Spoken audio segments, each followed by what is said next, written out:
Olá! Hoje a gente vai fazer um mergulho profundo na estrutura da educação aqui no Brasil. Pensa nela como se fosse a planta baixa, sabe? O esqueleto que sustenta todas as escolas do país. Vamos entender juntos como essa organização toda funciona na prática.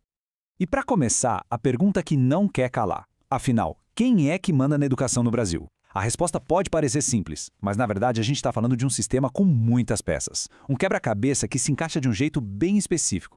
Bom, o ponto de partida para entender isso é saber que a educação por aqui não é coisa de uma única entidade, não. Quem dita as regras do jogo é a principal lei da área, a Lei de Diretrizes e Bases da Educação, a famosa LDB, e é ela que estabelece uma colaboração entre três sistemas de ensino diferentes. E aqui estão eles, os nossos três grandes pilares: o sistema federal, os sistemas estaduais, junto com o do Distrito Federal, e, claro, os sistemas municipais. Cada um tem um papel bem definido. É como se fossem equipes diferentes, trabalhando juntas na mesma grande obra.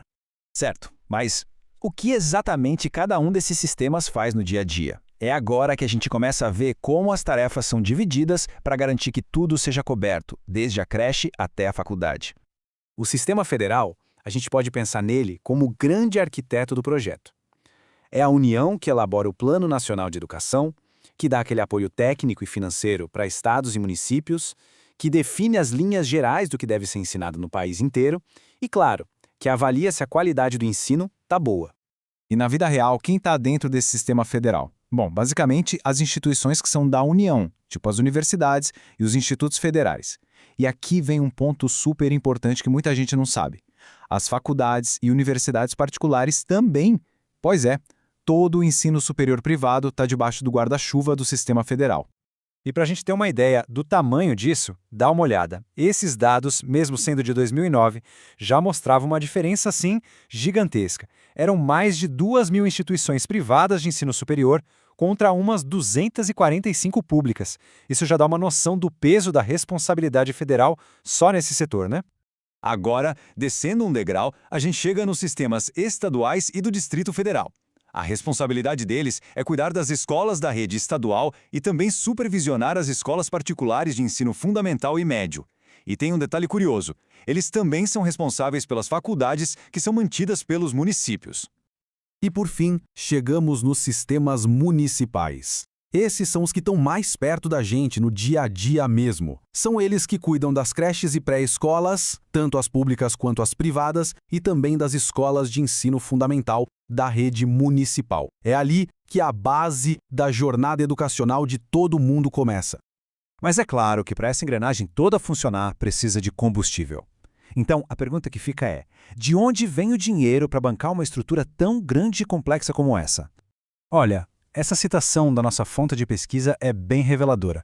Ela diz que essa ideia de garantir dinheiro específico e suficiente para a educação básica é algo, na verdade, bem recente na história do Brasil.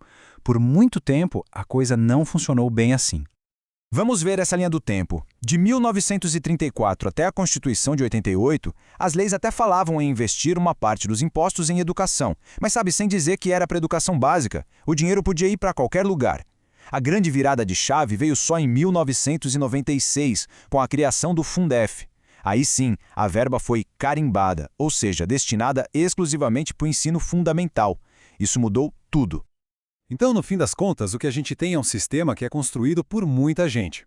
É uma teia bem complexa de responsabilidades que são compartilhadas, onde cada nível de governo, federal, estadual e municipal, tem uma peça essencial nesse quebra-cabeça da educação brasileira. A mensagem principal, então, é essa: a educação no Brasil é um esforço gigantesco e colaborativo.